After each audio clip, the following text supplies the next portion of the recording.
What's up, peeps? If I sound a little sick, I'm sorry I'm a little sick. My nose is blocked.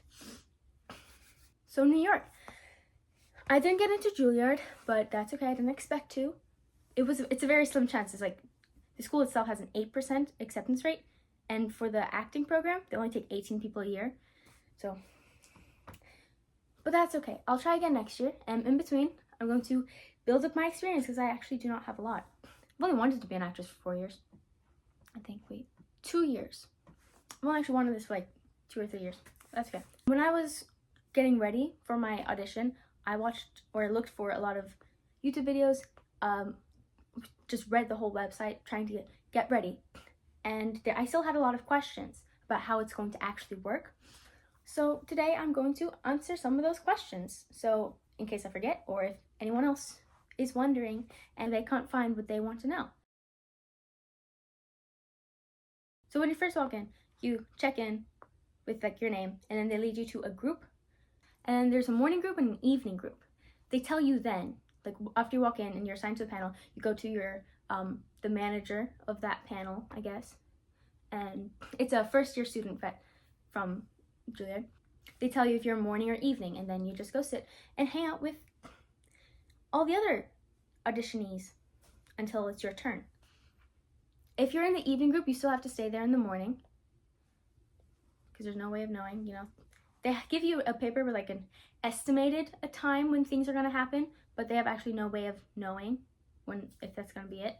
And then you start with warm-ups. So after like some time, and I think everyone's there, because they tell you to come like 20-30 minutes early, and then when that thing hits, you're like, is everyone here? And then they do a warm-up.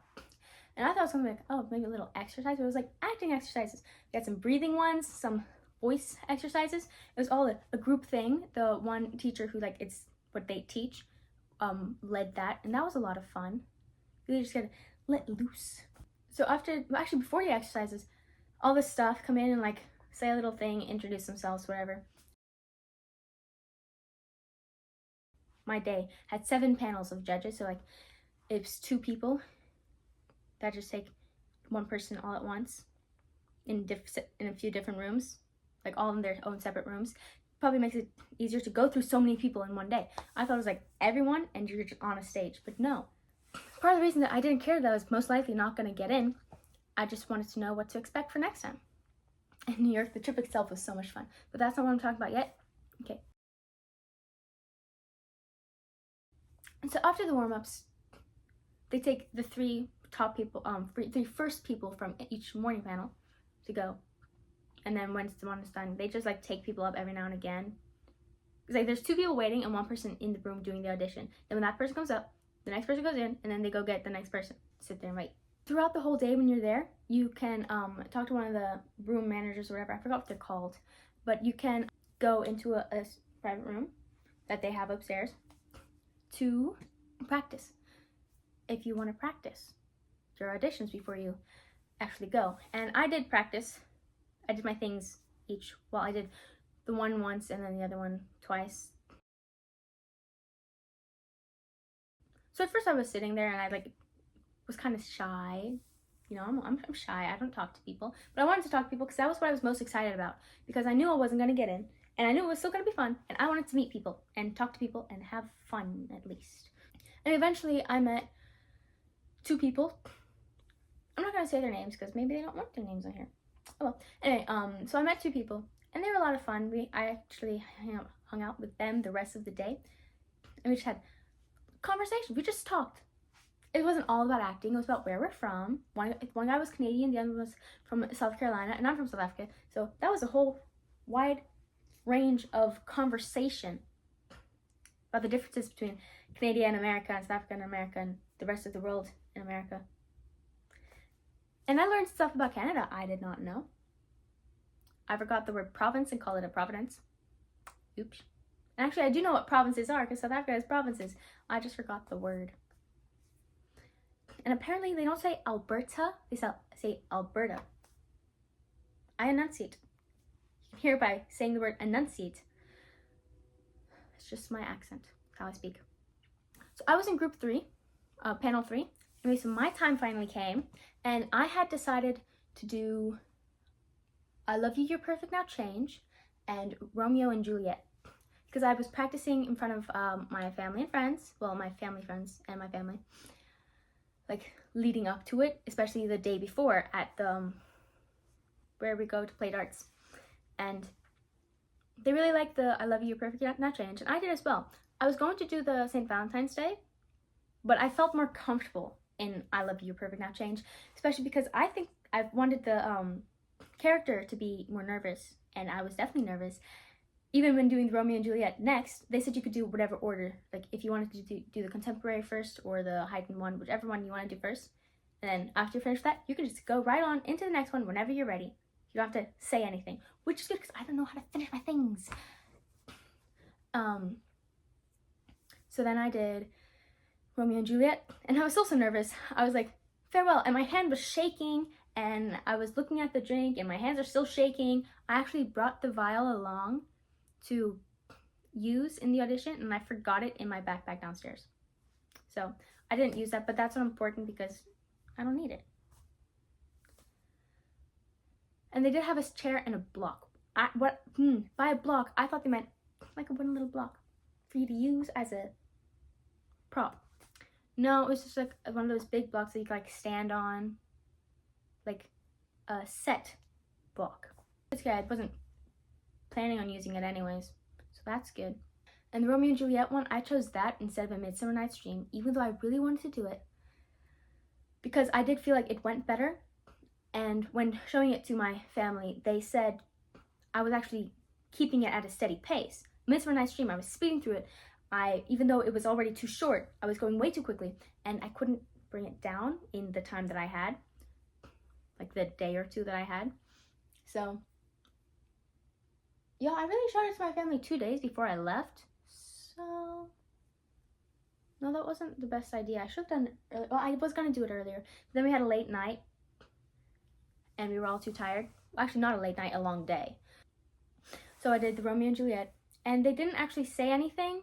I expected like maybe some questions or tips, and they just said, okay, thank you. And then they asked, do you have a song? Because you were supposed to prepare a song. It says, did you prepare a song? And I actually said, no. I did have a song kind of prepared.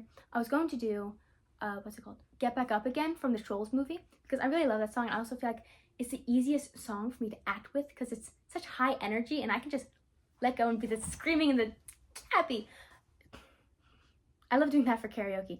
But I decided not to do that one because I watched a video and the guy said he was planning to do a different song, and then the day of, like when he walked on and they asked for a song, he did one in his language instead. And I thought, oh, that's such a good idea. I'm gonna do one in Afrikaans. So the whole time leading up to it, I was listening to a bunch of different songs, trying to decide which one to do, and I couldn't choose. But then the morning or the day before, the night before, I decided to do Werons by Bob van Black. It's a great South African song, a great Afrikaans song about feeling like silence, but like speak up, come on, as people, we can do it. Just so I told them, not really, but I do have the chorus of a song, a South African song. I just said a South African song too, that's really cool. And so I sang it, and then the one woman said like, thank you, it's really great to hear Afrikaans. And never once did I say Afrikaans. So I was like, how does she know? That's amazing. Apparently one of the students from, like one of the first year students, I think, is South African, which is cool. I didn't get to meet him though. He was busy. I would have liked to meet him. Anyway, Werons. Werons means hear us. So the chorus, the lines in English is hear us, the hands in front of our mouth, smother and murder us. Stand together, cause we can. Hear how pretty or nice we sing together. And then repeats. Sorry, that was a bit patchy. I have to like sing it and then translate it. I Love You, Perfect Not Change. I didn't think that went well because when doing it, there were the times there was like supposed to be funny, and then I made the mistake of like waiting for, I didn't like sit there and wait for the reaction, but I expected their reactions, and they didn't laugh or really change, which I guess makes sense because they're like professionals. They're supposed to just, it's as if I'm the only one in the room and they're just watching. They're not there to react to it. And so when they didn't react when it's like supposed to be funny, I'm like, huh, okay, this is not good. but that's okay. So I learned a lot. That was a lot of fun. So I went back down to the room, and my two friends had auditioned. They said theirs was okay, but they don't think they did good enough. Same here. And we just talked about how it went and the songs we sang. One girl, she did get some tips, and they said, hey, try this and then do it again. And so she did that, and I was like, they didn't ask for me anything. They just didn't say anything. Just like, do it, thank you, sing, thank you. But it's okay. After you audition, you come back down to the room to sit and wait until they come out with a list for the callbacks. So after the morning group came down with the list and like put it up, and people looked to see if they were in or not. And if you're not in, you can leave. You don't have to, but you can leave. Okay, so for the callbacks, it's basically the same thing, but there's more judges. And so like more people get to see you, and more people, like if they want to see something new, if they want to ask you a question, say, oh, try this instead. That's what that is. So when they came down with the callback list, it was only 8 people. There were hundreds of people in that room, half of them morning, half of them evening, afternoon, and they only took like 8 from each group. So it's really, and then from there, they're just gonna shorten up even more. So there's really like super, super slim chance of getting in. So I'm not upset at all. Just again, till next year. So then I went back to the hotel. Okay, now I'm gonna talk about my trip to New York, because New York was so much fun. Okay, so a storm hit that night, so it was like really cold and really snowy the next day. Saturday, the day I had my audition, was super cold. It was like the coldest that I'd been in a long time. It was like minus 18 Celsius. I don't do Fahrenheit. I don't understand Fahrenheit. The Canadian guy and I had a whole conversation about that. It's like, what is freezing point even? 32. That makes no sense. And he thought, 33 degrees Fahrenheit was 1 degree Celsius, and just like stayed like this the whole time. But then I was talking about how minus 40 is where they meet up. And he's like, how's that possible? Because there's a whole formula for it. And he was surprised. I was tired of it. Not tired of his surprise, tired of the difference, the Fahrenheit. But it was a lot of fun having that conversation about Americans measuring things in walruses on football fields instead of meters. So trip to New York. The first day we didn't do much because it was late, so we just went to the hotel, went to sleep. Okay, next day, well, we walked around for a bit, just like took a look at things in Times Square. The next day, my brother came up from where he's living, which isn't like that far away, I guess. And we spent the day. We also walked around. We went to the Natural History Museum, which was a lot of fun. I mean, a lot of the things that they showed weren't like real stuff. They're like, oh, here's a plastic replica, not a plastic replica. Here's a plastic model of what life would have looked like in this year. So it's meh. That was meh. But the dinosaurs, as I've said, I think, I wanted to be a paleontologist when I was younger. I never lost interest in dinosaurs themselves. I lost interest in the job of paleontology. But walking through that museum, I was really wondering if I made the wrong career choice. No, I did not. I still very much want to be an actress. It was just a lot of fun to look at the fossils. And sure, most of the fossils weren't real fossils because they're too heavy, and if they break, that's disastrous. If they were to fall, scary. But they did have the actual fossils still. So like the big ones that stand up, those aren't all real bones. They have the bones to the side, and then in like the cases where it's like all laying down in the shape of the dinosaur instead of standing up, those are all the real bones. That was really cool to look at. I'll never not love paleontology. And they also had a lot of good insects. One of them was the red assassin. And while we were looking at it, it was there was another insect in there as well. And my mom's like, oh, that's the one that's going to get assassed. So now that's what we say. An assassin assassins people. It's now our family joke. My younger siblings don't understand as much, but my mom and I always, every time now when we watch a murder mystery show and there's an assassin, we're like, oh, who's he gonna assass? I'm not good at retelling things and making them as funny as they were when it happened. Oh well. They also had like gemstones, not just gemstones, they had like a geology section, which my dad would have liked because he was a geologist. He actually worked on an oil rig for some time. So then after the audition, which ended like way earlier than I had hoped, because if I had gone to like the final callback, the end of day callback, that would have ended at like 11. But instead, I ended at like 1:30. Actually, it took a long time to finish the actual auditions before the callback list could be put out, because one of the people went missing. They couldn't find her. I don't actually know what happened to her, where she went, but she came back. And then they did her audition, and then they put the list out. Fine. And then I left. It was just a lot of fun. Anyway, the next day, my mom and I went to see some Broadway shows. It was really snowy, but we were like on the corner. We were like 2 blocks away from the actual Broadway theater where they were showing Great Gatsby. And my mom and I, yeah, we don't really want to watch that one because it sounds, I've never read it, but what I've heard about it in school, it doesn't sound like a lot of fun. It sounds kind of boring. So like, I mean, if we can't see any of the others, we'll see this one because it's right there. It's easy. It's like, at least we can say we've watched a Broadway thing, okay?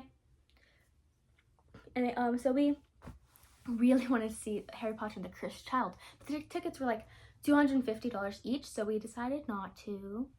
But then my mom remembered, if you go like in the morning, you can get cheap tickets. If you go to like the ticket office, box office, whatever, and you ask for, hey, do you have any cheap tickets?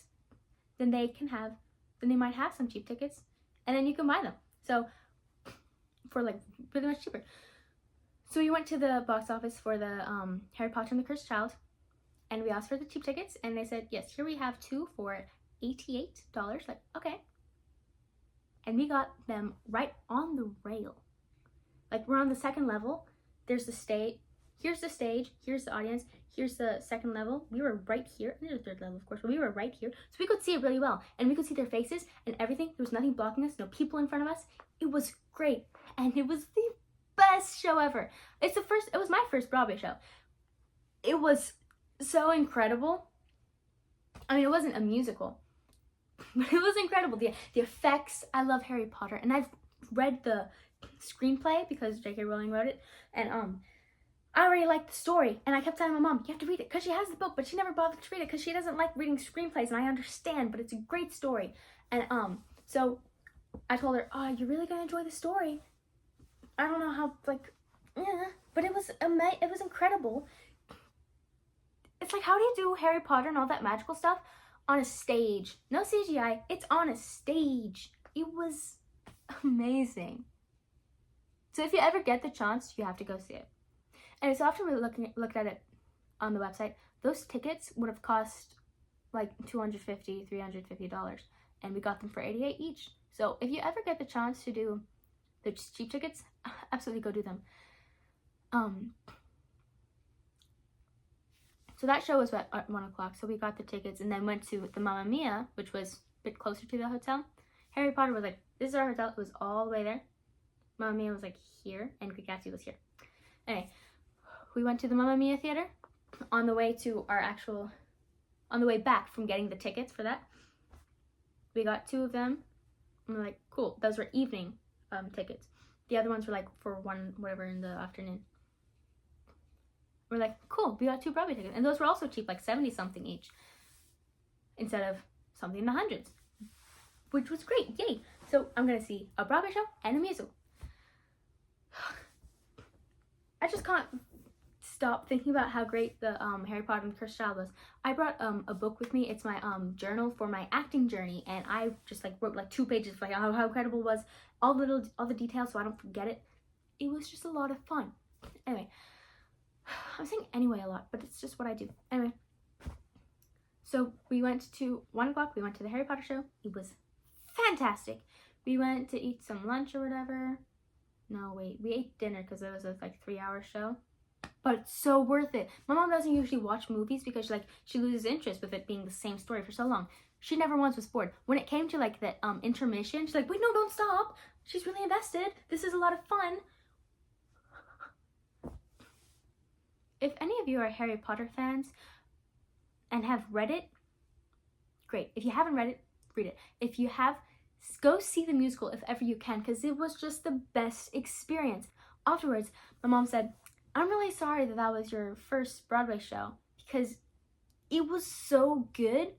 The rest of them are going to be letdowns. It's going to be a long time before you find one better than that. And she used to live in in New Jersey when she first moved to the States. She was an au pair, so she went to New York City quite often, like every weekend with her friends, because it's right there and it's like something fun to do. So she used to see a lot of Broadway stuff. So she knows what she's talking about. Anyway, so then we went to see the Mamma Mia one, but again, it was a storm and it was a lot of snow and freezing cold, but the other one was in the afternoon, so it was fine, and we just walked there because we could. So the Mamma Mia one was canceled because of the weather, and we're like, oh. And I think my mom meant it as a joke at first. She's like, do you want to go, like, I kind of want to see the Harry Potter one again. It's like, me too, yes. So if any of us meant it as a joke, we immediately did not mean it as a joke, and we clarified it then. So we looked at the website, and it was also canceled because of the weather. And so we thought, well, the Great Gatsby one's right there. Do we still want to see another show? We checked. It was Sunday, and their Sunday shows are only in the afternoon. They didn't have an evening one, so it was over for them. It's like, oh, fine. Then the next day, we were supposed to fly back. But again, the weather. Our flights got pushed back until the next day, so fine. We waited. So we had Monday in the city again. And we decided Monday is a lot of shows. I think they call it their dark day, where they don't show, because they do 8 shows a week. 1 for every weekday, except their dark day, and 2 on the weekend. But some shows, usually it's like 1 for every weekday except Monday, and then 2 on each weekend day. But some shows are different, like the Great Gatsby. They had a Monday show. And my mom and I was like, we want to see a Broadway show today because we didn't get to see Mamma Mia, and it's right there. We'll go check it out. And so when we were waiting for the box office, like, do you have any good tickets? She said, yes, we have some for $40. And I was like, okay, can you tell me where they are, please? And while she was checking that, we were talking, we're like, I mean, we don't even care if it's not good seats. Like, even if we have limited visibility, it's fine. I mean, we don't really care. It's just to say, hey, we watched another Broadway show. And I wanted to see a musical. We got really good seats. Those $40 seats were 3rd row from the stage, like orchestra seats. And afterwards, my mom said, like, we are such uncultured swine. That was also an incredible show. I will say, not as good as the Harry Potter one. I'm not saying it's not as good. I just really enjoyed the one more. It also was musical and it didn't need all those extra effects or whatever, so I didn't have those. It's not important. Anyway, so again, I've never read The Great Gatsby. I didn't know anything about the story. I thought, like, Gatsby, Jay Gatsby, I knew Nick was the main character because I'd seen clips of it in school, like the movie itself. I thought Jay Gatsby was not a good guy. I think he was like an ass, like rude, and nobody was gonna like. So I didn't think I was gonna like him. He wasn't my favorite character. And I don't want to spoil anything if you haven't. I mean, I still haven't read it. I'm not sure if I want to read it because, like, maybe it's just a lot of fun because it was a musical, and maybe it wouldn't be as fun to read it. But I still think I would read it. Maybe, I don't know. I'm considering it, but I have a lot more things on my list before that comes up. So I don't want to spoil anything, but it was kind of tragic how it ended. It was sad, okay? And I don't like a character that I used to like anymore. Well, I didn't like her. I was like, man, she's fine, she's good. And I'm like, but it was a lot of fun. It was like the 1920s stuff, so like, yay. Also, my mom didn't want to watch it at first because she was like, jazz. She doesn't like jazz. But this was 1920s jazz. Totally different. And it was a lot of fun. So if you ever get the chance to see any of those two, do go see it. Because it was incredible. And I promise you will enjoy yourself. And if you ever get to see Broadway in any way, do. Because it's quite an experience. I really enjoyed it. Anyway, that was my trip to New York City. If anyone ever gets a chance to see it, go. It was a lot of fun. And it's just so worth it. Like, the audition was fun, and I know now what to expect next time. I hope my jumble of explanations helps anyone who wants to try. It was a lot of fun. It's totally worth it. I mean, you might get in. it has to be someone. Why not you? I said that like 5 times that day. Thank you for watching. I hope you enjoyed.